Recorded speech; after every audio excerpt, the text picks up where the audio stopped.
Hello everyone, কেমন আছো তোমরা? আশা করি তোমরা সবাই খুব ভালো আছো। আমিও কিন্তু ভালো আছি। প্রথমে সবাইকে বলি শুভ নববর্ষ। যেহেতু আজকে পয়লা বৈশাখ, তো আমাদের দোকানে ছিল পুজো। তো সকাল সকাল দোকানে গিয়ে দেখি ঠাকুর পাতা হয়ে গেছে, আর এদিকে মা সাজিয়ে নিচ্ছিল নৈবেদ্যি।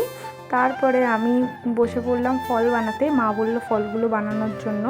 তো এই যে এক একটা ফল সব বানিয়ে ফেলছিলাম। আর তারপরে মা নৈবেদ্যি সাজানোর পরে মা বললো ওখানে এক একটা করে ফল দিয়ে দে। তো আমি সেটাই দিচ্ছিলাম। তারপরে চলে এসেছিলো ঠাকুরমশাই।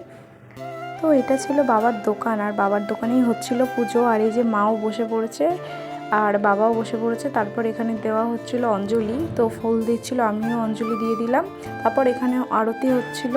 আরতি শেষে মা আমাকে পঞ্চপ্রদীপটা কপালে ছুঁয়ে দিল, আর আমিও সবাইকে দিয়ে আসলাম। আর এখানে পুজো প্রায় শেষ। তারপর ঠাকুরমশাই দিয়ে দিয়েছিল চরণনৃত্য, সেটা খেয়ে উপোস ভাঙলাম। তারপর এখানে আমি নৈবেদ্যিটা মাখছিলাম, যেহেতু সবাইকে প্রসাদ দিতে হবে। তো নৈবেদ্যি মাখা শেষে সবাইকে প্রসাদ গুছিয়ে দিচ্ছিলাম। তো আজকে সকালটা আমার এইভাবে করেই কাটলো। তো তোমাদের কিভাবে কাটলো দিনটা অবশ্যই আমাকে জানিও। আর দেখা হবে নেক্সট ভিডিওতে। চলো সবাইকে টাটা।